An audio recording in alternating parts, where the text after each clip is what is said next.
Then we have American Sniper, the movie, held on to the top spot of the weekend box office. Another $64 million came in ticket sales. That makes a total of $200 million in 2 weeks. Hold on. Michael Moore, he's not done yet. Look at what he tweeted over the weekend. First tweet's this: "Instead of being a sniper to protect our troops, I tried to save their lives by stopping Bush from sending them to their deaths in Iraq." Tweet number 2. "Tomorrow's Sunday school, what would Jesus do? Oh, I know what he'd do. Hide on top of a roof and shoot people in the back." Oh dear.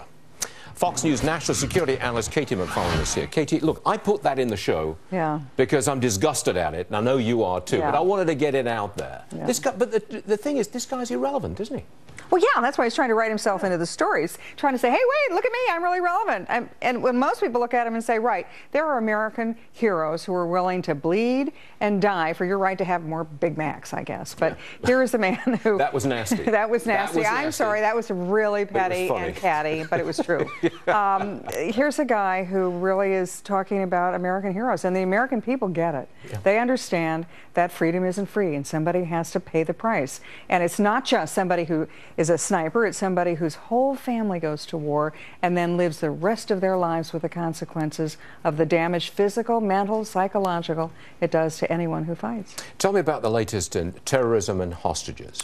There is speculation that this fellow, Amiri, I think his name was, a known sleeper cell terrorist agent, released, and there's speculation that he was released so that we got back to America.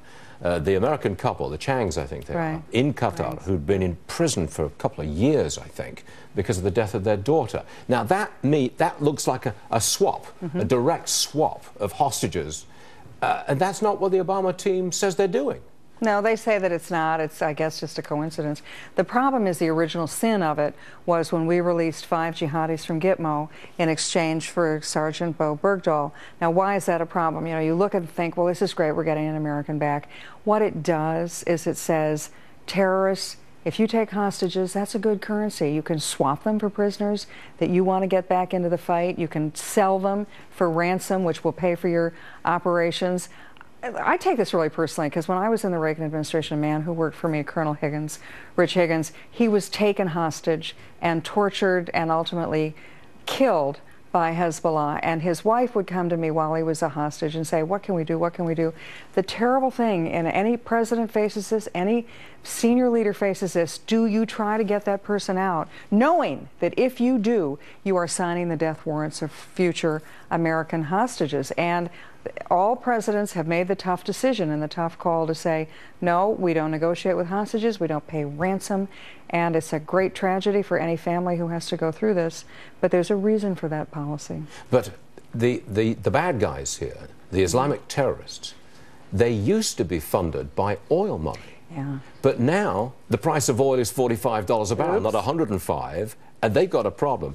Have they just turned into a gang, essentially, a hostage-taking, ransom, kidnapping gang? That's what they used to do. That was their one of their main sources of funding before they seized the oil wells, before they seized Mosul and the antiquities that they would sell in the market. Their business, the way they raised money, was 2 things. They would get it from some wealthy Gulf oil families, and they would take hostages, Europeans primarily, who do pay ransom, and they would ransom them. That's a source of funding for them. That's a line of work for them. At this point, Katie, are we winning or losing this fight against terror? We have failed to understand that this is a long war, and it's not something that you can do ad hoc by having a military engagement there, having one financial thing there. It's got to be a bigger way to win a war, the way we won the Cold War, where you have economic, political, military, and diplomatic, and that's what we're failing to do. Failing at this moment. At this moment. Katie McFarlane, everyone, thank you very much indeed. Thank you. Okay.